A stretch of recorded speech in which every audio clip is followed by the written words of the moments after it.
P Jayarajan രംഗത്ത് വന്നിരിക്കുന്നത് എന്തിന്? വടകരയിൽ ചിത്രം മാറി മറിയുമോ?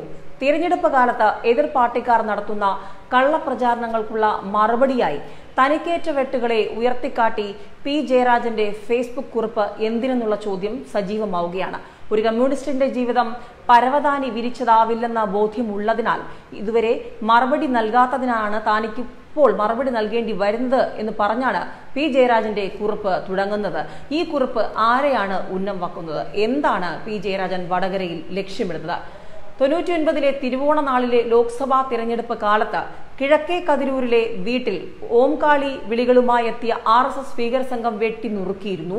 അതിനുശേഷവും കൊല്ലുമെന്നുള്ള സംഘപരിവാറിന്റെ വെല്ലുവിളികൾ, ശരിയായി ഡ്രൈവിംഗ് അറിയാത്തയാളെ ആംബുലൻസ് ഡ്രൈവറാക്കി അപകടത്തിൽപ്പെടുത്തുക വഴി UDF ഗവൺമെന്റ് കൊല്ലാൻ ശ്രമിച്ചത്, നുണപ്രചാരണങ്ങൾ നടത്തിയത്, 47-ാം വയസ്സുവരെ വലതു കൈകൊണ്ട് മാത്രം എഴുതിയ ഓർമ്മകൾ എന്നിവയെല്ലാം പി ജയരാജൻ തന്റെ ഫേസ്ബുക്ക് കുറിപ്പിൽ പങ്കുവയ്ക്കുന്നു. അത് കൃത്യമായി ഈ ലോക്സഭാ തെരഞ്ഞെടുപ്പ് സമയത്ത് തന്നെ എന്തിനാണ് ഇങ്ങനെയുള്ള വരികളെന്നുള്ള ചോദ്യം എല്ലാ മുന്നണികളും ചർച്ച ചെയ്യുകയാണ്. കമ്മ്യൂണിസ്റ്റ് പാർട്ടിയെ ബ്രിട്ടീഷുകാർ വേട്ടയാടിയ പോലെയാണ് ഇന്ന് RSS CPM-നെ വേട്ടയാടുന്നതെന്ന് പി ജയരാജൻ താരതമ്യം ചെയ്യുന്നുമുണ്ട്.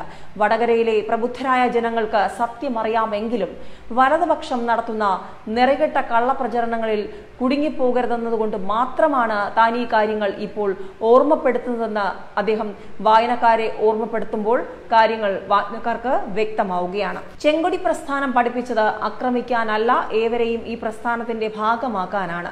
അതുകൊണ്ടാണ് BJP-യിൽ നിന്നും കോൺഗ്രസിൽ നിന്നും മുസ്ലിം ലീഗിൽ നിന്നുമെല്ലാം ശരിയായ രാഷ്ട്രീയം തിരിച്ചറിഞ്ഞ ചെങ്കൊടിക്ക് കീഴിലേക്ക് അണിനിരക്കാൻ എത്തുന്നവരെ എനിക്കുൾപ്പെടെ സ്വീകരിക്കാൻ കഴിയുന്നതെന്നാണ് പി ജയരാജൻ എഴുതിയിരിക്കുന്നത്. ഏതായാലും വലിയ ഗൗരവമുള്ള ചർച്ചകൾക്ക് തുടക്കമിട്ടിരിക്കുകയാണ് പി ജയരാജന്റെ ഫേസ്ബുക്ക് പോസ്റ്റ്. പ്രത്യേകിച്ചും വടകരയിൽ അപ്രമാദിത്യമായിരുന്നു. ഇപ്പോൾ അതൊക്കെ മാറുമ്പോഴാണ് ഇങ്ങനെ പറയുന്നത്. നേരത്തെ CPM-ന്റെ വെട്ടേറ്റ് മരിച്ച RMP നേതാവ് TP ചന്ദ്രശേഖരന്റെ വീട്ടിൽ നിന്നും തെരഞ്ഞെടുപ്പ് പ്രചാരണം ആരംഭിച്ച K മുരളീധരൻ RMP ഉപയോഗിച്ച് BJP-യിലേക്ക് പാലം പണിയുകയാണെന്നും പി ജയരാജൻ ആരോപിച്ചിരുന്നു. വടകരയിൽ കോലിബി സഖ്യമാണെന്നും ജയരാജൻ ആരോപിച്ചിരുന്നു. ഇതിനൊക്കെ പിന്നാലെയാണ് ഇപ്പോൾ ജയരാജന്റെ പുതിയ ഫേസ്ബുക്ക് പോസ്റ്റ്. ഏതായാലും വടകരയിൽ K മുരളീധരൻ കൂടി തിരഞ്ഞെടുപ്പ് ചിത്രത്തിൽ വന്നതോടുകൂടി കാര്യങ്ങൾ മാറിമറിഞ്ഞിരിക്കുന്നു. ഈ സാഹചര്യത്തിൽ വിജയം എന്നുള്ളത് ഒരു ചെറിയൊരു ആശയക്കുഴപ്പമാകുമോ എന്ന് CPM ക്യാമ്പുകൾക്കുള്ളിൽ ആശയക്കുഴപ്പമുള്ളതായുള്ള വാർത്തകൾ പുറത്തു വരുന്നിരുന്നു.